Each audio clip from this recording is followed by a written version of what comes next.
नोंथांमोननिसिम मोनसे गोदान भिडिअ लाना फैबाय आंनि बे सोरां लामा इउटुब चेनेलजों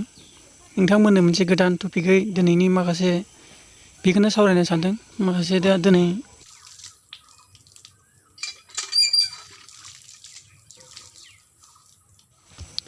आसामाव जा सोलिबाय थानाय माखासे इन्डियाआव जा सोलिबाय थानाय आरो लोगोसे बायदि बाथ्रा बेखौनो आं बुंनो सानदों गिबियाव जोङो बे लकडाउन समस्यायाव जोंनि गोसोआव मा सानदों जों बे आरो कर'ना बोथोरखौ लानानै जोंनि गोसोआव मा सानदों जों खायसे सानदों सोरबा नंगौ नङा फोथायनाय आरो सोरबा नंगौ फोथायनाय आरो मा बुस्थु मार आरो मोनसे साननो थाङोब्ला नोंथांमोननो आं मोनसे खिन्थानो सानदों बोसोराव खेमसेब्लाबो नैबेबादि दैज्लां बोथोर दा जा कर'ना बोथोर समस्या बेबादि समस्यायावनो गोबां बायदि साखनद्रानि बोथोरबो फैयो लोगोसे सिखावनि बोथोर फैयो गोबां गाज्रि समस्या फैयो आरोना बेबायदि बोथोराव माबोरै होनबा नोंथांमोना जायफोर गिबियावनो दंखायो नोंथांमोना जायफोर गोदोनि बोराइ माखासे आदै मादैमोन बिसोरो मिथिनो हागौ बेबायदि समस्यायाव मा जायो नोंथांमोना मिथिखायो होमब्लाबो आं बेखौनो बुंनो सानदों जे आसरित आरोना बेबादि माने मोनफ्रोमबो बोसोराव मोनसे जाबाय थायो माबोरै होनबा खालि बेबादि समावल' मार्च एप्रिल मे बेबादि समावल' गोदो गोबां बायदि जानानै थांबाय बांगाल दावराव बिदिनो हरै किसिम गोदान माने साखनद्रा फैदोंनो माबा भुत फैदोंनो सोरबा मोदाय फैदोंनो बायदि रोखोमनि माबा दरजा माने अमलेलायनाय गाब गोबां बायदि बेफोरबायदि समस्या बेफोरबायदि जायो आरोना दा ओमफ्राय बे बोथोराव कर'ना बोथोर जादों आरो नेक्स्ट बोसोराव मा जायो नोंथांमोना मिथिनो साननायाव थासिगोन दिनै जुदि आंनि भिडिअखौ नुदोंब्ला माबोरै होनब्ला बोसोर मोनफ्रोमबो मोनसे खाहिनि जाबाय थायो खिन्थु बेबो डाइरेक्ट जायो डाइरेक्ट अल आर्ट बा डिस्ट्रिक्ट बाय डिस्ट्रिक्ट मोनसे घटना आरो गिलु बालु समस्या मोनसे नुथाय फैयो माने बोसोराव खेमसे जों गोजां बोथोराव मोजाङै थायो दैज्लां बोथोराव माइ गायो बिनिफ्राय जोङो माइ आबाद बोखाङो बे समाव जोङो स्रिं स्र' गावबागाव खामानिल' बिनिफ्राय बाहेराव बारा दावराव दावसि खोनाला बेफोरबायदिबो समस्या जायो गोजां बोथोरावबो जों आलो गोजोननो मोजाङै थायो गोजांनाय बोथोराव जों अर सायो बिदिनो आलासि जाबथिंनाय गोबां बायदि जों आलासि जाबथिंनाय गोजोन खुसिजों मेसें आरो माखासे दैज्लां बर खामानि मावनायाव जों गोजोनै मावो नाथाय नैबे आदुरा ससे दैज्लां जाहां सम बोथोराव बेफोरबायदियाव माने बेफोरबायदि समस्या जायो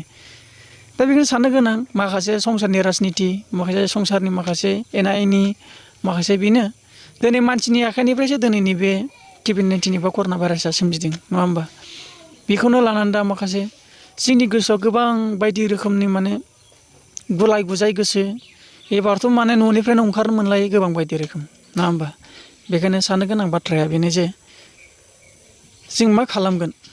जोंना कुइसना बेनो फैयो जों मा खालामगोन बे कर'ना बोथोरखौ नङा होमबा दा बयबो गाव गावनि लाइफ बानायनांगौ आरो गाव न'खरखौ दानांगौ दिनै बेफोरबायदि समस्यायाव दिनै जोंखौ हेंथा होबाय दिनै बे कर'ना बोथोराव माने कर'नाया माने नंमारगौना नंमारा गोसोआव बेफोरबायदि साननाय फैयो दा आरो मा सोलिबाय थामारदों जोंनि बे संसाराव नङा होमबा जोंनि गोसोआव गोबां बायदि सोंथि फैयो बेखौनो आं नोंथांमोननो मिथिहोयो दिनै माखासे जोंबो मिथिस' हाया दिनै बिसोरो मानि थाखाय बेफोरबायदि भाइरासखौ बानायदों मानि थाखाय बेखौ जोंबो बारा मिथिया मोजांनि थाखाय बानायदोंमोन ना गाज्रिनि थाखाय बानायदोंमोन ना संसारखौनो फोजोबनो बानायदोंमोन ना आउट कान्ट्रिजों दा जुद्ध नांनो थाखाय बेफोरखौ मुवा बेसाद बानायनाय जादोंमोन दा जों मिथिनो हाला दिनै जायसो बानायदों बेनाव सोंबासो जों मिथिगोन बेनिखायनो जों संसारानो बेनो खालामो नालाय जों बेखौनो सानना थानांसिगोन दा बेखौनो आं बुंनो सानदों टटेल' लाना फैदों आङो दा बिराद समस्या गाज्रि जादों नैबे दिनै माने दाखालिनिफ्रायनो बिराद गाज्रि जाबाय ट्रेन नागारनायनिफ्रायनो अभारद्राय जाबाय माने गोदान पजिटिभ मोनगासिनो खिन्थु बे जोंनि गोसोजों नङा दा बिथांमोना दिनै हेमन्त सार बिथांमोना माखासे निउसनि बिथांमोनाबो दिनै टुइटाराव होदों नोंथांमोना नेबाय नायबानो जाबाय दिनै बिथांमोननि सायाव दिनै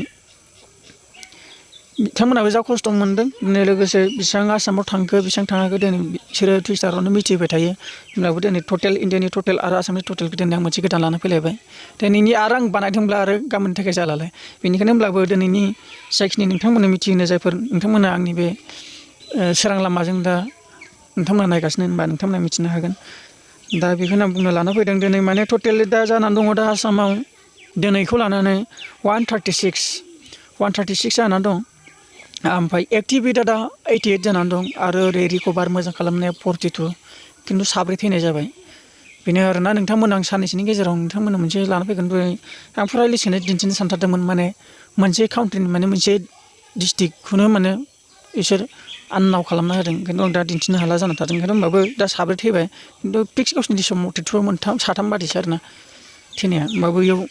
गावसोरनि लिस्टआव होखाबाय नालाय साब्रैखौ हमदो आरोना गावसोरबा मानि खारनाव दि आननाव आनलिस्ट खालामना होयाखै जों बेखौ मिथिया दा माथो खालामनो बारायनायाथ' बारायगासिनो नोंथांमोनाबो नुगासिनो आरो नोंथांमोननि गोसोखौबो सिगिगासिनो मा बोथोर आरो फैगासिनो जागासिनो दा ट्रेनाबो फैगासिनो मा जायो मा थायो माखासे गोदान गोदान फैगासिनो दा नै क्वारेन्टाइनाव दोनदों दिनै आरो नेगेटिभ मोनो ना पजिटिभ मोनो दिनै सरकारासो मिथिगौ मा खालामदों मा थादों दा बाखि बाथ्राया बेनो जों देशआव जा मोनो बेखौनो नोंथांमोननो खिन्थायो इण्डियानि टटेल दायो गासै डिस्ट्रिक्ट बायखौ लानानै टटेल जोंनि दा इण्डियायाव 1,02,231 जानानै दं आरो लोगोसे एक्टिभेट जानाया 59,398 एक्टिभेट जाना दं आरो बिनि माखासेनिफ्राय मोजां खालामनो हादों रिकभार 39,658 मोजां खालामफिननो हादों आरो जाथैनायाथ' थैबायानोसै आरो थैनाया जादों टटेल इण्डियानि 3,169 जानानै दं नोंथांमोननो आं माने बेखौ मोनसे लिस्ट लानासो फैखायो आं जानला मालायाव बुखिनो नोंथां फैया नोंथांमोननो माने नंगौ नालाय दिनैनि माबाखौ रिजाल्टखौ आं नोंथांमोननो खिन्थानाय जाबाय आरो नोंथांमोनहा बिदि मोजां मोनबाय थायोबा नोंथांमोननो आं माने आं सानदोंमोन सप्तायाव होबाय थानो होमब्लाबो दा नोंथांमोननो माने बे समयसाखौ लानानै माने गिलु बालु समयसाखौ लानानै दिनै जों गासिबो रायजोआ मिथिनानै थानाया मोजां आरो बेसेबांखिनि थैनायनिफ्राय जों बेसेबां सांग्रां जानो हायो जोंनि साननायाव बेसो फैनांगौ बेखायनो आं नोंथांमोननो खिन्थानाय जायो बेखौनो बुंनानै नोंथांमोननिसिम दोननाय जासिगोन बाय बाय